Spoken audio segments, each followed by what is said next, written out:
guess I'm an ordinary person who's trying to make an impact in this world positively, trying to glorify God in the little things that I do.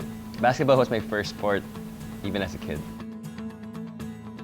I was maybe 4 or 5 years old. We were in the basketball court.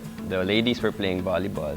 And there I was, a little boy with a full-size basketball trying to shoot the ball into the rim. But since I was so small and so weak, the ball wouldn't even touch the rim. So our driver at the time, his name was Bernard, he told me, ito gawin mo, ganito mo itapon, pa ganyan, pa underhand throw.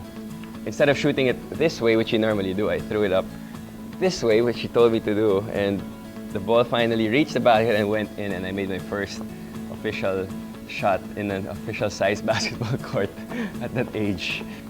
There was no internet yet, so we'd be watching a lot of basketball on TV. And then every Sunday night after dinner, our family, the Tew clan, would play pickup games in our village park. Uncles, aunties, cousins, we would play regularly.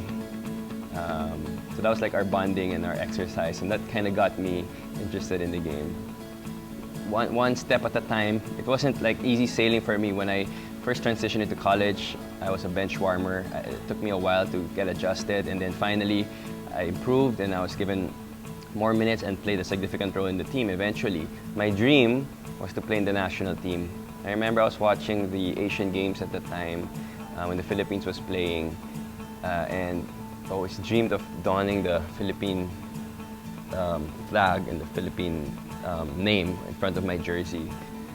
Luckily, that dream came true when I was given a chance to play for the first Gilas Pilipinas. I ended up joining the draft and playing in the PBA, which I'm still doing up to today.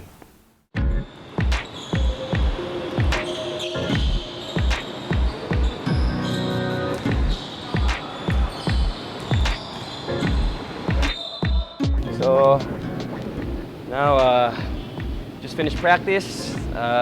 We usually practice for 3 hours every day, 6 or 7 days in a week. This is my morning. This is my office in the morning.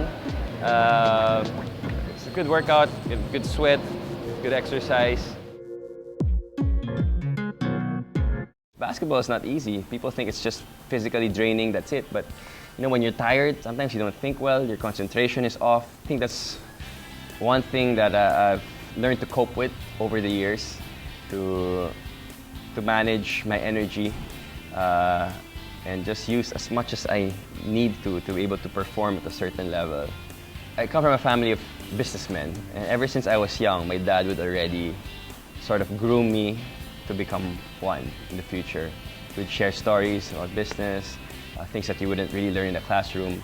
Right now, I'm involved in several industries, but I think more people would be familiar with the food brands that we've opened. Okay, this morning my office, I told you, was a basketball court. This afternoon naman, we're gonna do some store visits. Stop by first here at Eric Kaiser in Promenade in Green Hills. Let's visit the store, and this is where I do some of my meetings also, and the best part, food tasting. Tara, let's go. Eric Kaiser is a brand from Paris, France, which my friends and I, my partners and I, decided to bring in because of the growing popularity of French breads and pastries globally. They're made fresh every day, and they get sold out fast.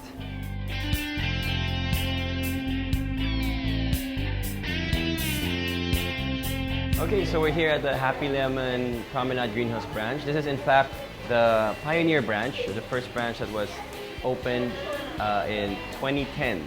So it's been 6 years, pretty fast, huh? Both business and basketball have their own set of challenges. Through basketball, I learned a lot of things that I can use, to deal with in running a business. Like how to lead a team, your leadership style, working as a team, playing your role, being able to manage people, egos, different interests. Basketball is certainly a metaphor of life. I'm very thankful to my beautiful and lovely wife, of course. She makes sure that all the household duties are taken care of. For example, if I have a game at night, she makes sure that there's food for me throughout the day, but she always sees to it that I'm well taken care of. So these little things really make a difference and allow me to perform my duties as an athlete, as a businessman, as a civil servant, to the best of my ability. For many of us Chinese, we live to work instead of working to live. So work doesn't become a chore to us. It's like we actually enjoy it. Learn to become a wise spender, I would say, and to handle my finances well, make good investments. Being able to share these learnings with everybody else through Chinoy TV. We'll be giving you a fresh look at the Chinese-Filipino lifestyle from my experiences being in the more mainstream world and also the more conservative, low-key Chinese culture. I guess my exposure to both worlds, sort of give a different perspective, to the viewers. Hi, I'm Chris Tiu, 我是张念贤, and I'm proud to be Chinoy.